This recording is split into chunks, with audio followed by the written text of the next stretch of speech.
The making of Malcolm Little in the quiet Midwest town of Omaha, Nebraska on May 19, 1925.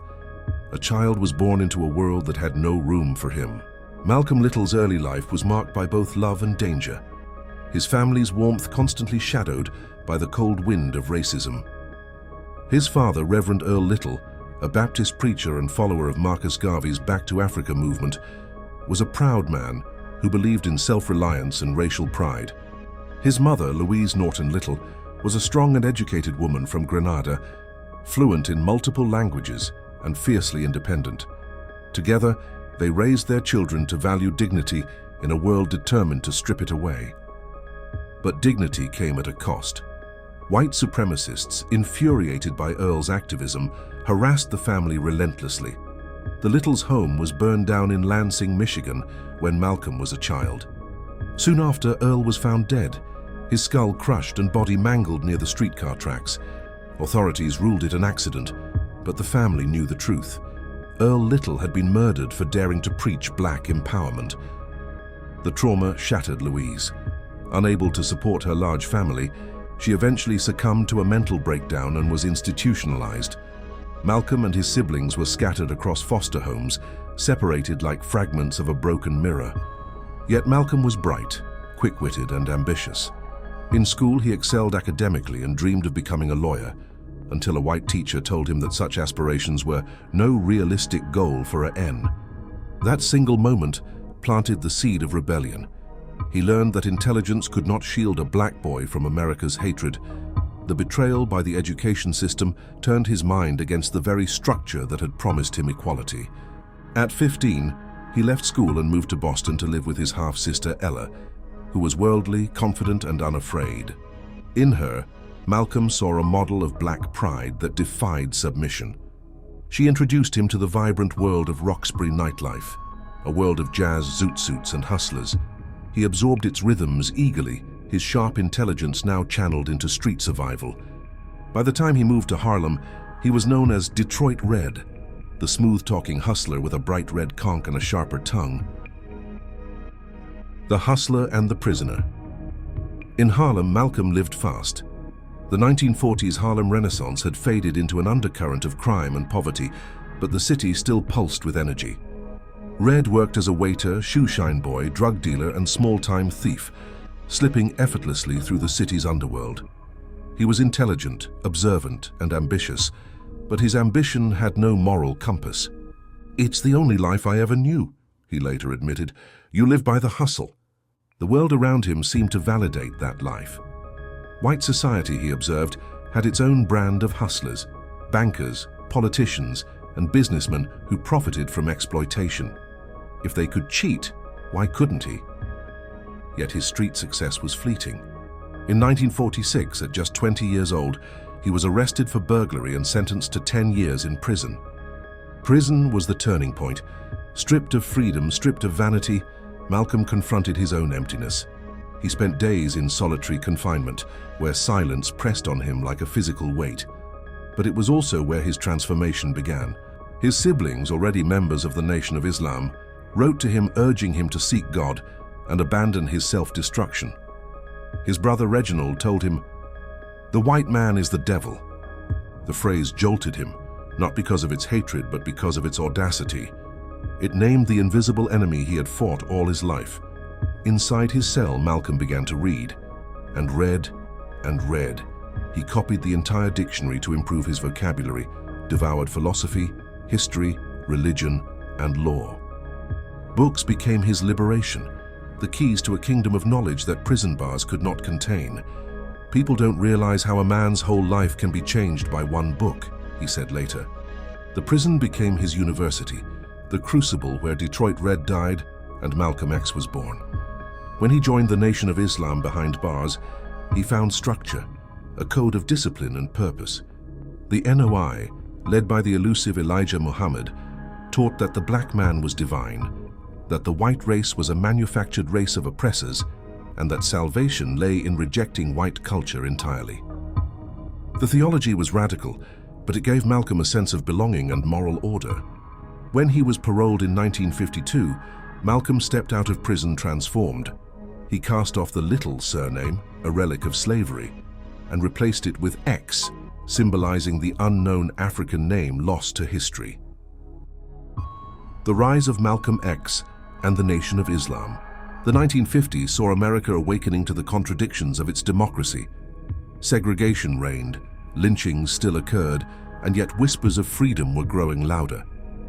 Into this storm stepped Malcolm X, articulate, fiery, and fearless. As minister of Nation of Islam temples in Boston, Philadelphia, and Harlem, Malcolm's sermons electrified audiences. He spoke with precision, logic, and moral fury, exposing America's racial hypocrisy. He mocked integrationists as naive, denounced white liberals as hypocrites, and demanded self-respect over sympathy. His voice cut through the polite language of reform like thunder. "We didn't land on Plymouth Rock," he thundered. "Plymouth Rock landed on us." To the disinherited, Malcolm X was a revelation. He taught self-discipline, no smoking, no drinking, no drugs, no fornication, and the pursuit of economic independence. The Nation of Islam grew from a few thousand to tens of thousands, its message spreading through word of mouth, newspapers, and radio. Elijah Muhammad became a messiah-like figure to followers, but Malcolm was its voice, its fire, and its movement in motion. The mainstream press vilified him, portraying him as a hate-filled radical. The FBI surveilled him relentlessly, labeling him dangerous. Yet his presence drew crowds from all races, some in fear, others in awe. To white America, he was a warning. To black America, he was a mirror. But his message clashed sharply with Martin Luther King Jr.'s philosophy of nonviolence. Malcolm rejected the idea of loving one's oppressor. "If someone puts his hand on you, send him to the cemetery," he declared. That's the only language they understand. He saw King's dream as a fantasy. Integration to Malcolm meant surrender. While King appealed to conscience, Malcolm appealed to power. Their ideologies collided, but both were driven by love of their people and faith in justice. Conflict, disillusionment, and the birth of a new vision. By 1963, Malcolm's rise had outpaced even Elijah Muhammad's expectations. His charisma, intelligence, and ability to articulate the frustrations of Black America made him a national icon and a potential rival. Behind closed doors, tension simmered. When Malcolm discovered that Elijah had fathered multiple children with young secretaries, violating the moral code he preached, his faith in the nation's purity crumbled. Then came the event that broke their alliance.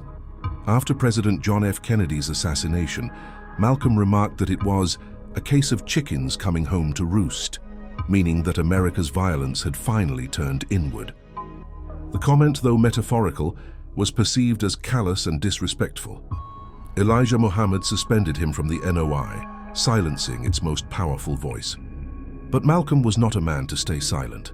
Freed from the nation's strict hierarchy, he began to rethink everything: religion, race, and revolution. In March 1964, he officially broke away, forming Muslim Mosque Inc. and later, the Organization of Afro-American Unity, OAAU. These groups signaled his shift from racial separatism to global humanism. "I'm for truth no matter who tells it," he said, "and I'm for justice no matter who it's for or against." That same year, he embarked on a pilgrimage to Mecca, the Hajj that would change his soul. There, surrounded by Muslims of every color, Malcolm witnessed true equality. He prayed beside blue-eyed blonde men, ate with dark-skinned Africans, and saw no trace of racial hierarchy. The experience shattered his old worldview.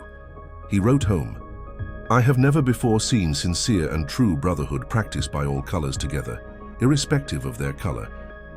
When he returned to America, he was a new man. His speeches softened but deepened. He no longer spoke of white devils, but of racist systems. His target shifted from individuals to institutions. He called for solidarity among oppressed peoples worldwide, a global struggle against colonialism and injustice. His faith had matured from rage to revelation. The prophet of change. Between 1964 and 1965, Malcolm's message evolved rapidly. He spoke not only of black nationalism, but of human rights. "We declare our right on this earth to be a man," he said, "to be respected as a human being, to be given the rights of a human being. by any means necessary. That phrase became his anthem, echoing through generations. He toured Africa and the Middle East, meeting with leaders such as Kwame Nkrumah of Ghana, Gamal Abdel Nasser of Egypt, and Ahmed Ben Bella of Algeria. He sought to internationalize the African-American struggle, linking it to anti-colonial movements worldwide. In speeches, he framed America's racism as a human rights violation to be condemned before the United Nations, a strategy that terrified US officials. Meanwhile, in America, his growing independence infuriated the Nation of Islam. Former allies turned enemies, he received death threats almost daily. His home was firebombed in February 1965, while his wife Betty Shabazz and their 4 daughters slept inside. Miraculously, they escaped unharmed. Malcolm refused to be intimidated. "I'm a marked man," he told a reporter, "but I will not run from the truth." On February 21, 1965, Malcolm X walked onto the stage at the Audubon Ballroom in Harlem to address his OAAU supporters. As he began to speak, gunfire erupted. 3 men rushed the stage, shooting him 21 times. He died in front of his wife and children at the age of 39. His death silenced his voice, but not his vision.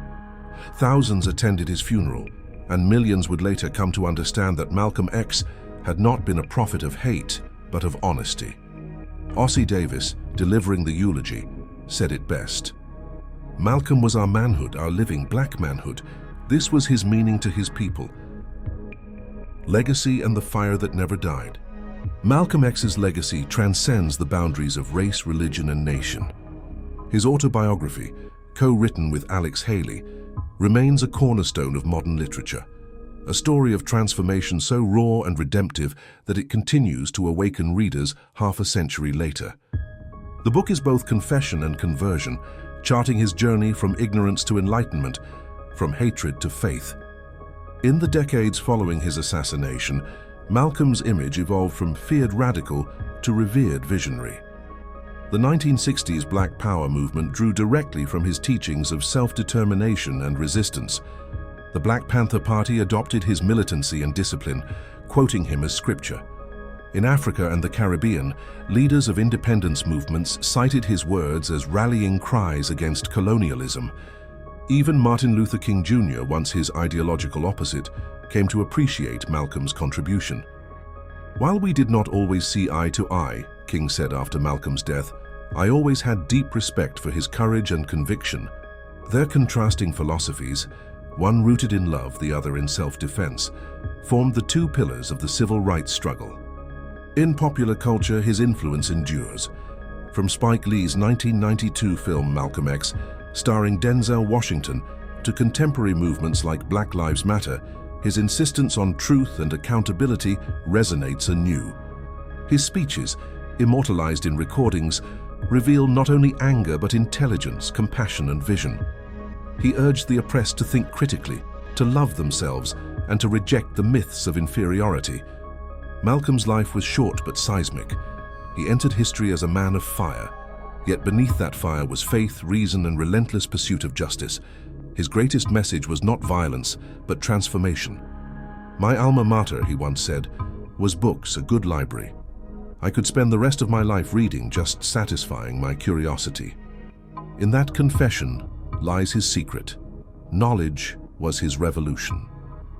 Today, Malcolm X stands not as a relic of the 1960s, but as a voice for every generation that confronts injustice. His life proves that no man is bound by his past, that redemption is possible, and that the truth, however painful, must always be spoken.